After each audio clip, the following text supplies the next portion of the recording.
အားလုံးပဲမင်္ဂလာပါရှင်ဒီနေ့ဗီဒီယိုလေးထဲမှာတော့ခုလိုပိပဝါစာအင်ဂျီပတ်တန်လေးကိုညက်ပြပေးမှာဖြစ်ပါတယ်ဒီလိုပတ်တန်လေးညက်တော်မယ်ဆိုရင်မိဆွဲနေကြရှေ့ချမ်းအင်ဂျီပတ်တန်လေးကိုခုလိုခောက်ချောင်းလေးနဲ့ဆွဲထားပါမယ်ပြီးရင်ဘဝနေရင်အကြကို10လက်မခွဲမှတ်မယ်ရင်ကွာကို3လက်မခွဲမှတ်ပါမယ်ခါးနေရာကိုလည်း3လက်မခွဲမှတ်မယ်ပြီးရင်ဘယ်လေးစိမ့်ညာလေးစိမ့်မှတ်ပါမယ်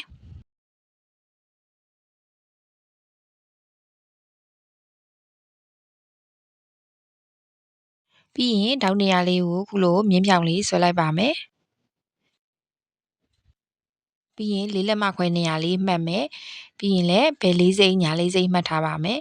ဒီလိုဆွဲခြင်းအဖြစ်ပေါ့နော်ဒီရင်အောက်မှာပွားမနေဘဲနဲ့ပေါ့နော်ရင်အောက်ကအသားတွေကဒီချက်ကက်လေးဖြစ်သွားစေပါတယ်အောက်ကိုပေါ့နော်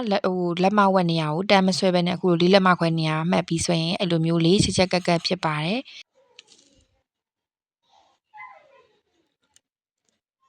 ပြီးရင်ပခုံးလေးကိုတန်းလေးဆွဲထားပါမယ်အခုလိုတန်းဆွဲထားတဲ့နေရာလေးကနေ9လက်မခွဲချမယ်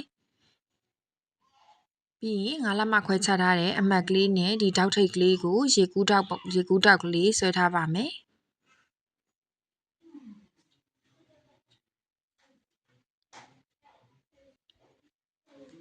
ပြီးရင်လက်ပင်အကျကို6လက်မခွဲနေရာလေးမှတ်မယ်မှတ်ပြီးရင်လက်ပင်အကျယ်ကို4လက်မမှတ်ထားပါမယ်ပြီးရင်ခုလိုမှတ်ထားတဲ့အမှတ်ကလေးနှစ်ခုကိုစောင်းစောင်းလေးဆွဲထားလိုက်ပါမယ်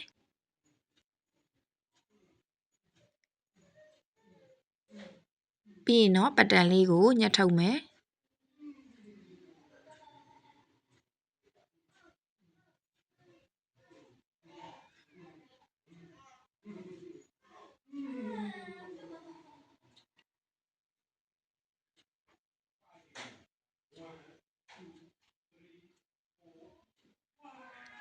လက်ပင်လေးကိုလည်းညှက်ထုတ်ပါမယ်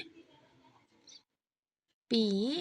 ဒီထောက်တွေကိုဖျောက်ထားမယ်ထောက်တွေကိုဖျောက်ပြီးတော့ဒီရေကူးထောက်နေရာကနေညှက်ထုတ်ထားပါမယ်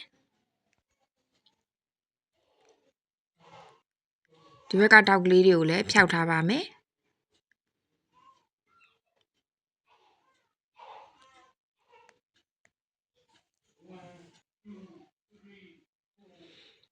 ဒါဆိုရင်တော့ဒါခုလိုမျိုးလေးဖြန့်ပြီးရင်ရင်ဘက်ကလေးကိုစောင်းလေးကိုဒီဘက်ကိုဆက်ဆွဲလိုက်မယ်ဆက်ဆွဲပြီးရင်အဲ့နေရာလေးကိုလည်းညှက်ထုတ်လိုက်ပါမယ်ဒါဆိုရင်တော့ခုလိုလေးရသွားပြီပြီးရင်ဒီနေရာလေးကို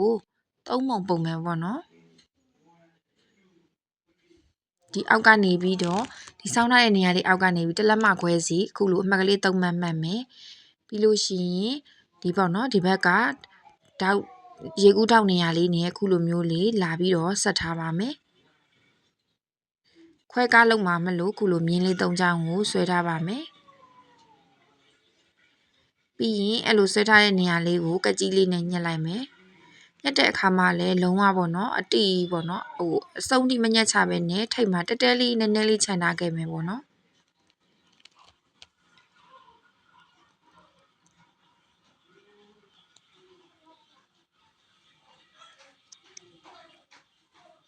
ဒါဆိုရင်တော့ F1 F2 F3 F4 ဆိုပြီးတော့ရှေ့ချမ်းမှာအပိုင်းလေး၄ပိုင်းထွက်သွားပါတယ်ခုလိုမြပြထားတဲ့နေရာလေးတွေမှာမြပြထားတဲ့နေရာလေးတွေကိုပိတ်စပေါ်တင်ညက်တဲ့အခါမှာလက်မဝက်စီပို့ပြီးတော့ညက်လာပါမယ်ဒါမှပြန်ချုပ်တဲ့အခါမှာလက်မဝက်စီပူချုပ်လိုက်လို့ရှိရင်ဒီလိုပေါ့နော်အင်ကြီးပုံစံလေးကျန်မှာဖြစ်ပါတယ်ဒီအပိုင်းလေး၃ပိုင်းကိုခဏဖယ်ထားမယ်ဖယ်ထားပြီးတော့ဒီ F1 ကိုခွဲကားလုပ်မယ်ပေါ့နော်ဒီအပိုင်းလေးကိုတိတ်ကလေးနဲ့ကတ်မယ်ပြီးရင်ဒီနေရာမှာခွဲကားလုပ်မဲ့နေရာလေးမှာ2လက်မယူထားမယ်အလဲ1လက်မလေးကိုမှတ်ထားမယ်ဒီနေရာမှာကိုကပိတ်စပို့လို့ပေါ့နော်2လက်မခွဲလောက်ထားခြင်းနဲ့ဆိုလဲရတယ်ဒါမှမဟုတ်ပိတ်စတိတ်မပို့လို့အတွန့်လေးကိုသေးလေးပဲထည့်ခြင်းနဲ့ဆိုလဲဟိုဘက်6စိတ်ဒီဘက်6စိတ်ဆိုရင်1လက်မခွဲထားပြီးတော့ခွဲကားလုပ်လို့ရပါတယ်ဒီနေရာမှာတော့1လက်မစီခွဲကားလုပ်ထားတယ်ပေါ့နော်1လက်မခောက်ရထားမှဖြစ်တဲ့အတွက်2လက်မစီလေးယူထားတယ်ပေါ့နော် ဒီနေရာမှာလည်းခုလိုနှစ်လက်မလေးယူထားတယ်ယူပြီးတော့နှစ်လက်မရောက်တဲ့နေရာလေးမှာတိတ်ကလေးနဲ့ခုလိုလေးကတ်ထားမယ်ပြီးရင်ဒီပတ်တန်းနဲ့တဲ့အခါမှာဒီပုံမှာပေါ့နော်လက်မဝက်ဆိုလဲလက်မဝက်စာလေးပို့ပြီးတော့ညှက်လာမယ်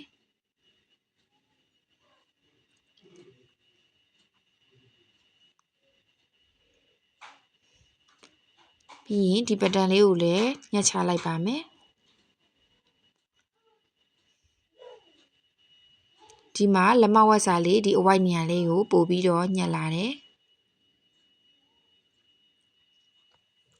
ကျန်တဲ့နေရာတွေကတော့ဒီတိုင်းပဲထားမယ်ပြီးရင်လေဘင်းကိုလည်းလေဘင်းသူ့အဆောင်လေးအတိုင်းကိုညှက်ထားပါမယ်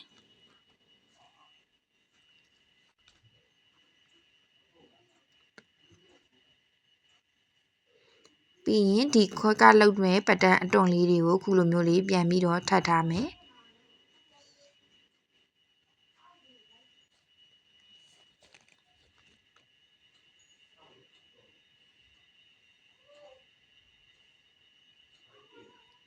အဲ့လိုထပ်ပြီးမှဒီနေရာလေးကိုလက်မဝက်ပို့ပြီးတော့ထားပြီးတော့ညှက်ချထားပါမယ်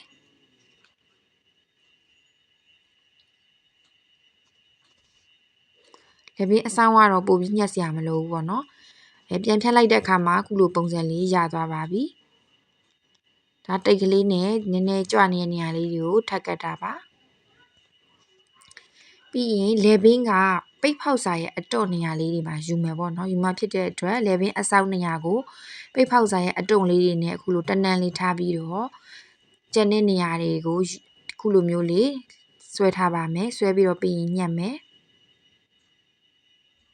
တော့အဓိကပေါ့နော်လေဘင်းအတွန့်လေဘင်းအတွန့်ကလေဘင်းနေရာမှာပိတ်ဖောက်စာအနားလေးတွေယူခြင်းတဲ့အတွက်ကြောင့်မလို့လေဘင်းနေရာခုလိုတန်းတန်းထားပြီးတော့ယူထားတာဖြစ်ပါတယ်ပြီးရင် F1 ပေါ့နော်ဒီဘက်က F1 လေးကိုလည်း F1 အဲ့ဒီမှာလေဘင်းအဆောင်နေရာလေးကိုလည်းဒီဘက်မှာအခုလိုမျိုးလေးယူထားမယ်သူလည်းခုနလိုပဲဒီလေဘင်းအတွန့်နေရာလေးနေပေါ့နော်လေဘင်းအဆောင်နေရာလေးနဲ့ပိတ်ဖောက်စာအတွန့်နေရာလေးကိုခုလိုတန်းတန်းထားပြီးယူထားမယ်ဒီနေရာမှာတော့လက်မဝက်စာမပို့ရသေးတဲ့အတွက်ဒီနေရာလေးကိုတော့ဒါပိတ်စာလို့သဘောထားပြီးတော့ဒါလက်မဝက်ပို့ပြီးတော့ညှက်ထားပါမယ်ဒီ F1 နဲ့ F2 နဲ့ F4 ကကြတော့ဒီပိတ်ဖောက်စာအတော့မလိုတဲ့အတွက်ကြောင့်မလို့သူ့ကိုညှက်တဲ့အခါမှာတော့ဒီလိုအတော့နေရာတွေကိုညှက်စရာမလိုဘူးဒီပိတ်ဖောက်စာပေါ့နော်ကြိုက်တဲ့နေရာအသားလေးကိုညှက်လို့ရတယ်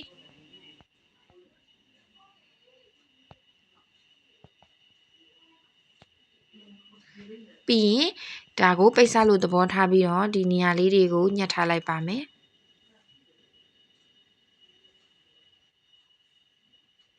သူ့ရဲ့အချွန်ဆိုလဲအချွန်အဝိုက်ဆိုလဲအဝိုက်အတိုင်းပေါ့နော်ကုန်ညှက်ထားမယ်ဒါလည်းတချို့ပိတ်ဖောက်စာတွေကဒီလိုမျိုးပေါ့နော်ဒီလိုအတွန့်လေးတွေနေရာမှာအပိုသားတွေကိုမညှက်ထားတာတွေလည်းရှိတတ်တယ်ညှက်ထားတဲ့အစာတွေလည်းရှိတတ်တယ်ပေါ့နော်အဲလိုအပိုသားတွေကိုမညှက်ထားရင်လည်းခုလိုလေးတွေလိုက်ညှက်ပေးမယ်ညှက်ပြီးသားဆိုရင်လည်းဒီတိုင်းထားလို့ရပါတယ်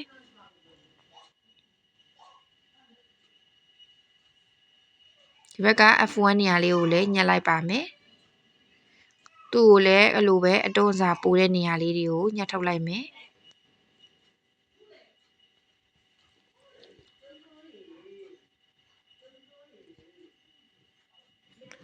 ဒါဆိုရင်တော့ F1 F2 F3 F4 ဆိုပြီးတော့ရှေ့ချမ်းအပိုင်း၄ပိုင်းလေးပြန်ရပါပြီ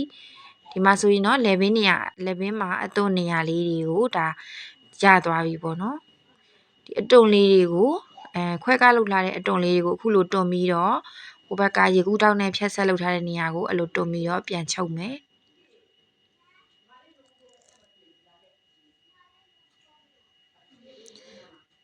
ကဲပြီးသွားရင်လက်ပတ်တန်လေးညှက်မယ်လက်ကိုတော့ဒီနေရာမှာခောက်ချောင်းလေးထားပြီးညှက်မယ်လက်ဖောင်းလေးဆွဲမှဖြစ်တဲ့အတွက်သုံးလက်မလေးကိုအရင်ချမ်းမယ်ချမ်းပြီးတော့ကိုဆွဲမဲ့လက်အရှိအတိုင်းကိုဆွဲထားပါမယ်ဒီမှာတော့လက်ရှိလေးကို6လက်မထားရတယ်ပြီးရင်တော့ဂျိုင်းက8လက်မပဲခွဲဖြစ်တဲ့အတွက်8လက်မခွဲထားတယ်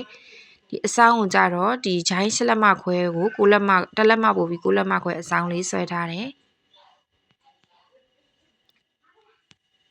ပြီးရင်တော့ဒါလက်ဖောင်းပတ်တန်လေးပေါ့နော်ရှေ့မှာကိုဆွဲနေကြလက်ဖောင်းပတ်တန်လေးအတိုင်းကိုခုလိုလေးဆွဲထားတယ်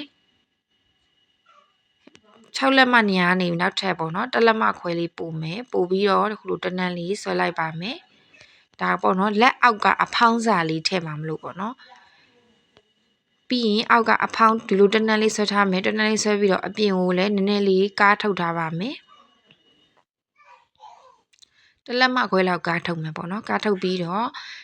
ဒီဂျိုင်းဝါလေးနဲ့ခုလိုလေးဆက်ထားမယ်ဆက်ပြီးတော့ခုလိုမျိုးလေးဝိုက်ထားမယ်ဒါကလက်ဖောင်းအတွန့်စာနေရာလေးကိုခုလိုပို့ထားတာဖြစ်ပါတယ်အဲ့တော့မှဒီလိုမျိုးလေးပို့ထားမှာဖောင်းအီလေးနဲ့တွဲကြနေမှာဖြစ်ပါတယ်ပြီးရင်လက်အောက်ကပေါ့နော်လက်ဒီလိုလက်ပတ်ပြားလေးထည့်မယ်ပေါ့နော်လက်အပတ်ပြားလေးကိုတော့6လက်မလေးထားတယ်6လက်မလက်ဝအရှိလေးထားတယ်ပြီးတော့1လက်မခွဲလေးမှတ်ထားပါတယ်ပြီးတော့အဲ့လက်အပြားလေးကိုလည်းခောက်ချောင်းလေးနဲ့ညှက်ထားမှာဖြစ်တယ်ပြီးတော့လက်ပတ်တန်လေးကိုညှက်လိုက်ပါမယ်